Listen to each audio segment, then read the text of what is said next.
Good morning and welcome back all of you. नमस्कार, आदाब, सत श्री अकाल, वड़क्कम एंड जोहार। आप सबों का हार्दिक स्वागत है इस यूट्यूब चैनल में, जहां पर मैंने अब तक 125 से भी अधिक वीडियो अपलोड कर चुका हूं। हालांकि सब्सक्राइबर की संख्या भी कम है, लेकिन उम्मीद है कि आप इसे बेहतर अगर लग रहा है तो इसे सब्सक्राइब करें और इसे आगे बढ़ाएं। आज का प्रश्न मिसलेनियस सेक्शन से होगा, specially for environment, and this is very important topic for every candidate who are preparing for any exam, especially for UPSC and other competitive like PCS. Okay, so let's start. First question on screen, प्रवाल विरंजन।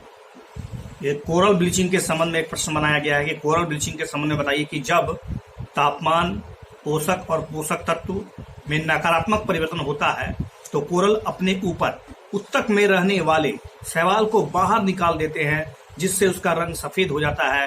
क्या ये coral bleaching है? Second option, प्राणी पल्लवक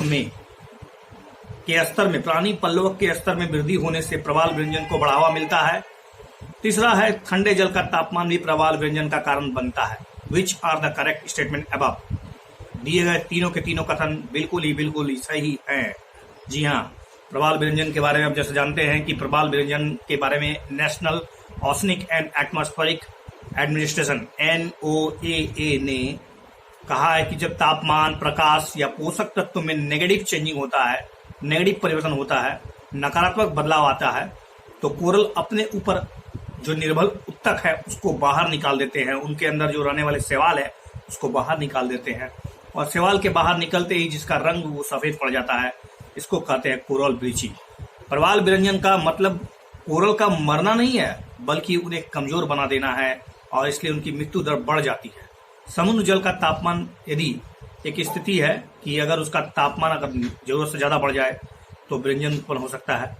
2005 में बड़े पैमाने पर विरंजन की घटना देखी गई, क्योंकि वहां पर टेम्परेचर काफी बढ़ गया था। लेकिन ऐसा फिर भी जरूरी ध्यान रहे कि कोरल ब्लीचिंग केवल उच्च तापमान में नहीं होती है, बल्कि 2010 में फ्लोरिडा के ठंडे पानी के तापमान के कारण भी प्रवाल विरंजन हुई।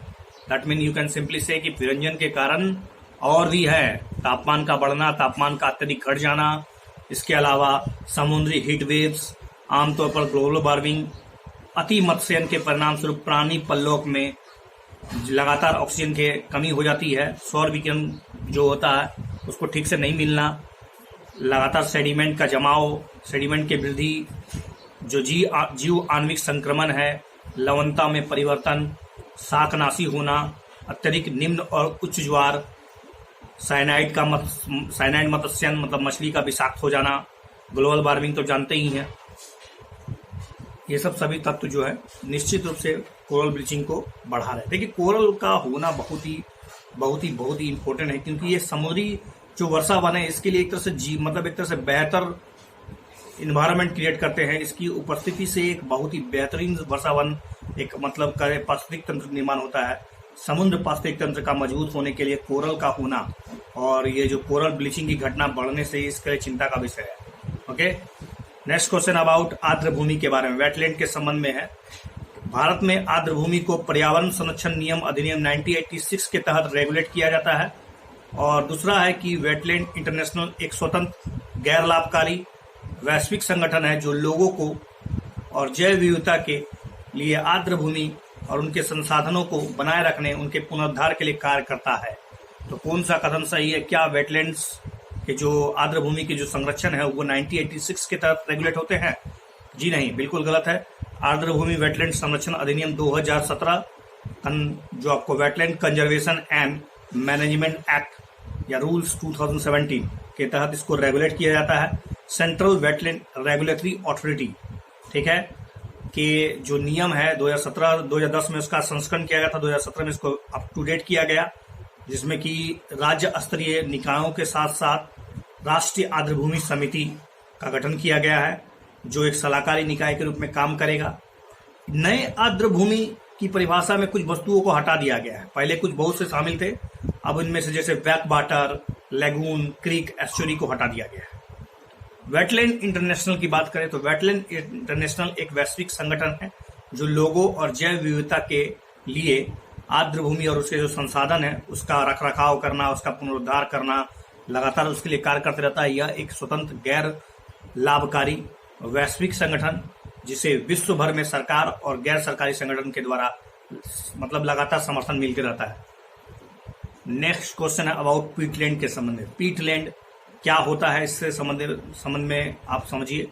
पीटलैंड आर्द्र भूमि है जहां पर अस्थायी रूप से जल भराव की स्थिति मृत पौधों सामग्री के पूर्ण अपघटन को रोकती है।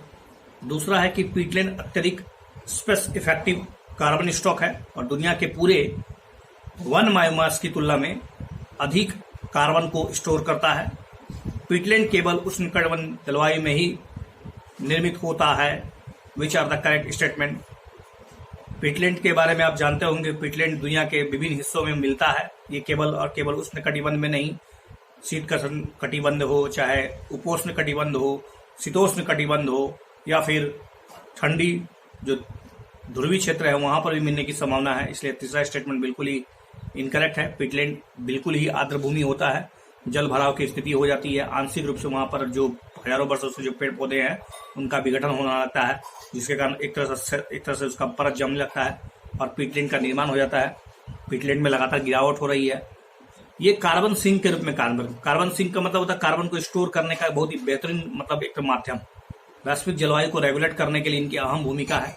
पीटलैंड अत्यधिक स्पेस इफेक्टिव कार्बन स्टॉक है। केवल 3% आर्द्र मतलब एक तरह से कहें तो दुनिया में पूरा 3% भूमि मौजूद है, लेकिन दुनिया के पूरे बायोमास का सबसे अधिक कार्बन स्टोरेज यही कर रहा है। तो पीटलैंड में दुनिया की मिट्टी का 30% कार्बन मौजूद है। दुनिया की 30% कार्बन जो है पीटलैंड में समाहित है। इनमें जल बहते रहता है, ग्रीन हाउस गैस निकलती रहती है और ऑक्सीजन के माध्यम से प्रति वर्ष उत्सर्जन के लिए गीगाटन मतलब 1 गीगाटन का योगदान करता है ऑक्सीजन। ठीक है। पीटलैंड विभिन्न जलवायु में मौजूद होते हैं।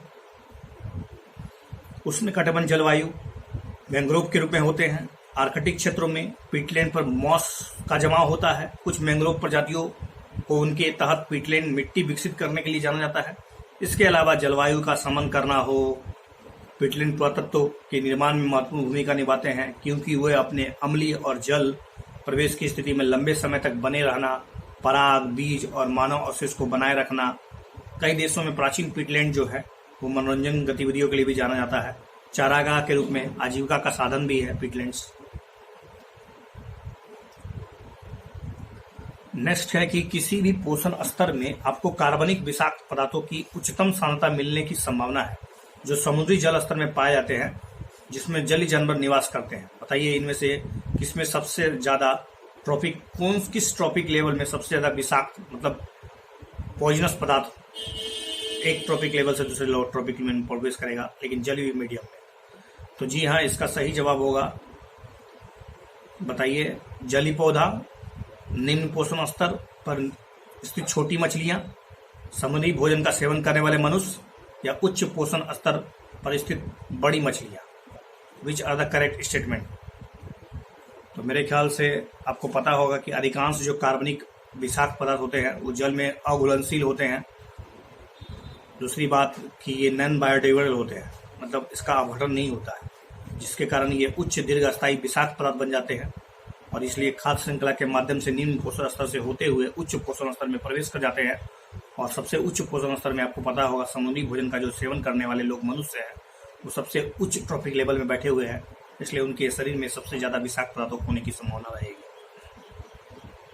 कौन सा कथन है कि नेक्स्ट प्रश्न है कि एक सूचक प्रजाति का वर्णन करता है।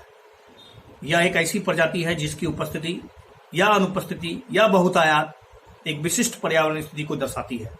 जी हाँ, इंडिकेटर इसी को कहते हैं। वास्तव में सूचक प्रजाति जिसके कारण क्या होता है, जिसके ना होने या उसका होने या इसके बहुत ज्यादा होने से किसी विशिष्ट पर्यावरण की जानकारी आपको मिल सकती है। सूचक प्रजाति जो अक्सर जीव हो सकता है, पर्यावरणीय परिस्थितियों के सूचक के रूप में काम करती है, वहां निवास करती है।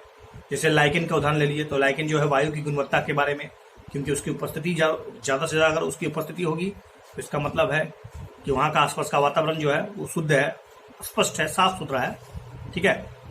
नेक्स्ट है वेजिटेटिव प्रोपागेशन, जिसको हम लोग बोलते हैं वानस्पतिक जनन। के संबंध में निम्नलिखित कथनों पर विचार कीजिए। कि वानस्पतिक जनन द्वारा उगाए गए पौधे पर बीजों के लिए उगाए गए पौधों की तुलना में सामान्य से पूर्व ही फूल और फल लग जाते हैं। Is it right? दूसरा है कि उन पौधों से वानस्पतिक जनन संभव नहीं है जो बीज उत्पन्न करने की क्षमता खो चुके हैं। तीसरा ऑप्शन है वानस्पतिक जनन के माध्यम से उत्पन्न पौधे आनुवांशिक रूप से मूल पौधों के समान होते हैं। तो देखिए दूसरा ऑप्शन तो बिल्कुल करेक्ट नहीं है, बिल्कुल इनकरेक्ट है, क्योंकि आपको वानस्पतिक जनन के माध्यम से उन ही पौधों को उगाया जाता है जो बीज बनाने की क्षमता खो चुके हैं, ना कि जो बीज बना नहीं सकते। ठीक है, ऐसे कई पौधे हैं जिनमें उपयुक्त परिस्थिति के अंतर्गत उसके जड़, उसके तना, उसकी पत्तियां जैसे नए पौधे विकसित करने की अद्भुत क्षमता होती है। उन्हें वानस्पतिक जनन की इस गुण का उपयोग कृषि उद्देश्यों के लिए, गन्ना है, गुलाब है, अंगूर है, कई ऐसे पौधों को उगाने के लिए या लेयरिंग करने के लिए या ग्राफ्टिंग जैसे तरीकों में किया जाता है। वानस्पतिक जनन द्वारा उगाए गए पौधों पर बीजों से उगाए गए पौधों की तुलना में देखा जाता है कि समान रूप से कम समय में ही फल और फूल लग जाता है। इस तरह से केले, संतरे, गुलाब, चमेली पौधों का जन्म संभव हो पाता है जिनमें बीज पैदा करने की क्षमता खो गई होती है।